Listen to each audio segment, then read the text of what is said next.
Look around you.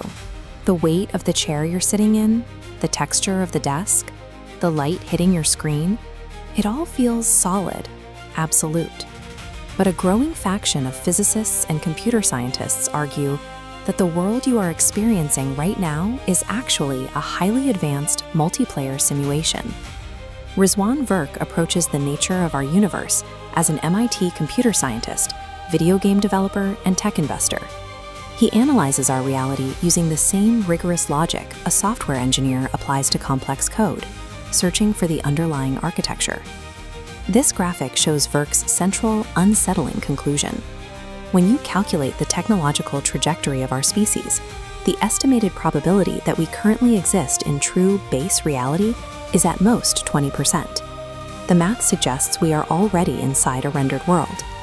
That low probability comes directly from observing our own behavior. To understand why a simulated universe is a mathematical expectation, we only need to look at what human beings have been building for the last 50 years. In the 1970s, our digital environments consisted of a few white pixels bouncing across black screens in arcade cabinets. Today, we render photorealistic, massively multiplayer online worlds, complete with virtual reality headsets and non-player characters powered by artificial intelligence. This timeline shows exactly where this technological curve is heading. We are rapidly approaching the simulation point, the threshold where a civilization becomes capable of creating hyper-realistic simulations. Nick Bostrom outlined the consequences. If any civilization ever reaches the simulation point, they will predictably generate billions of them to run historical models or games. Because simulated worlds would vastly outnumber the single original reality, simulated minds would mathematically outnumber biological ones. By sheer numbers, a mind picked at random is likely living inside one of those billions of secondary renders rather than the original universe. To test if that includes us, we need to examine the physical laws of our universe and see if they behave like natural physics or like software constraints.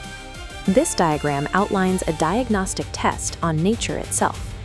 If the universe is a simulation, the software running it should leave observable artifacts. Virk identifies 5 specific computational anomalies in our physical world that mirror the exact engineering tricks we use in video game development. This chart illustrates how the universe handles rendering.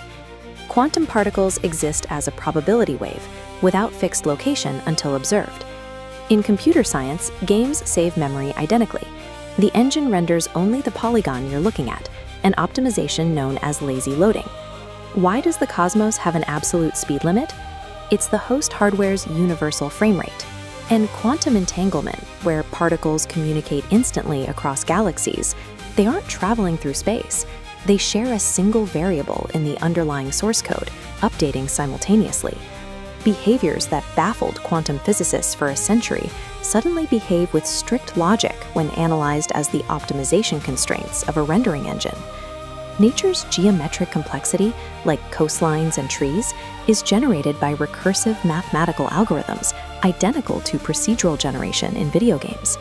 Even the equations governing spacetime contain the exact same self-correcting data codes used in web browsers. This brings us to the consciousness problem. Is consciousness generated by biology or received from elsewhere? We are either highly advanced AI acting as non-player characters restricted to the simulation, or actual players broadcasting consciousness into avatars from base reality. Under this second framework, the human brain isn't generating consciousness. It is a biological hardware terminal receiving a data stream.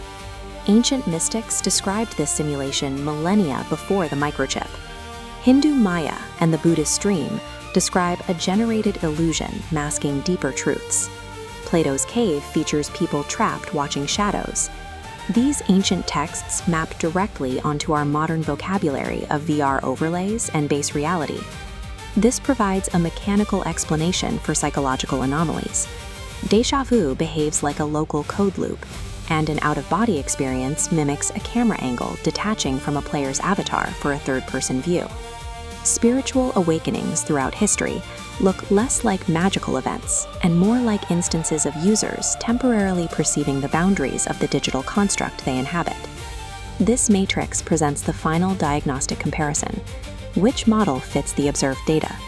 Classical materialism relies on unexplained paradoxes and arbitrary laws, but simulation theory predicts these mysteries. In a digital environment, these aren't bugs, they're expected system behaviors.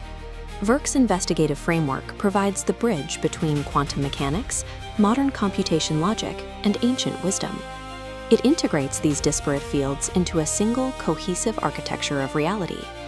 If physical reality is an MMORPG overlay, it forces a complete reevaluation of ethics, purpose, and free will. We are left with one final question to ask ourselves: how will you play your avatar today?